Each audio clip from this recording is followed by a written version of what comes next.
বাবার বাড়িতে দ্বিতীয় দিন কি করলাম সেগুলোই থাকবে আজকের ভিডিওতে। আশা করি আপনাদের কাছে অনেক ভালো লাগবে। ভিডিওটি না টেনে সম্পূর্ণ দেখবেন, আর ভিডিওটি যদি ভালো লাগে অবশ্যই লাইক কমেন্ট করবেন। আর ভিডিওটি সম্পূর্ণ দেখার পরে যদি ভালো লাগে অবশ্যই আমার পেজটি ফলো করে পাশে থাকবেন। আসসালামু আলাইকুম, সবাই কেমন আছেন? বাবার বাড়িতে আজকে আমার দ্বিতীয় দিন। এই তো এখন সকালবেলা নাস্তা করব। বাবার বাড়িতে আসলে তো আর সকাল সকাল ওঠার তাড়া নাই, যার কারণে ভালোভাবে ঘুম দেওয়ার পরে সকালে উঠেছি। আপনারা তো সবাই জানেন আমার ছোট একটা সংসার আছে, সেইখানে থাকাকালীন আমি সকালে তেমন একটা ঘুমাতে পারি না। অনেক সকালই উঠতে হয়, যার কারণে সকালে কি রান্না করব কি করব এই টেনশন থাকেই। আর তাছাড়া তো আমার ছেলে আছেই। যেদিন আমার ছেলে আমার আগে উঠে যায় সেদিন তো উঠেই কান্নাকাটি শুরু করে, বা পাশে না দেখলে কান্নাকাটি শুরু করে। বাবার বাড়িতে আর ওই সমস্যাটা নাই।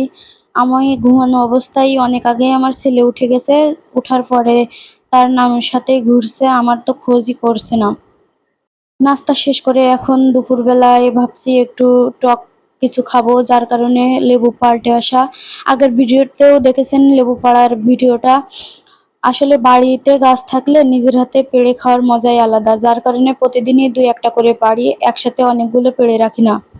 আর এইগুলো মূলত আমাদের ২ বোনের জন্যই রাখা হয়েছিল, এতদিন না হলে অনেক আগেই শেষ হয়ে যেত। আমরা আসার পরে ১টা-২টা করে পাড়ছি আর খেতে থাকছি।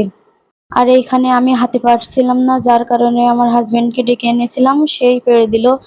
তারপর টুকটুক করে এগুলো খাচ্ছিলাম আর সবাই মিলে গল্প করছিলাম।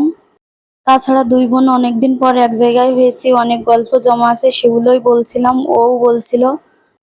কথা বলতে বলতেই অনেকই বেলা হয়ে গেছে, তারপরে মনে পড়লো আমাদের তো দুপুরে খাওয়া দাওয়া করতে হবে। দেখেন বাবার বাড়িতে রান্নাবান্নার কোনো টেনশন নাই, আবার দুপুরের খাবার রেডি। এইখানে খেতে হবে, এখন খেতে বসেছি। তার আগে ভিডিও যেহেতু করি একটু তো ভিডিও করতেই হবে। আমরা যারা ভিডিও তৈরি করি তারা কিন্তু খাওয়ার আগে অবশ্যই ভিডিও করি, এইটা করতে কখনোই ভুলতে পারি না। আর যদিও ভুলে যাই পরে আফসোস করতে হয়।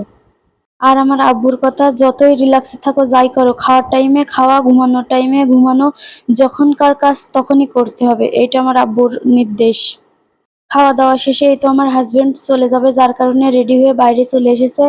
আমিও কিন্তু আজকে চলে যেতে চাইছিলাম, কিন্তু মন আর চাইলো না যেতে। কয়েকটা কারণও আছে।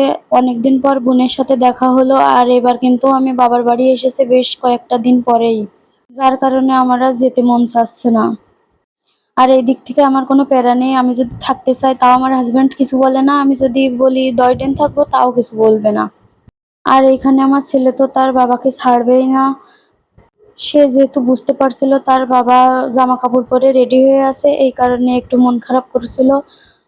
ছেলের সাথে কিছু সময় পার করে এখনই বের হয়ে পড়বে।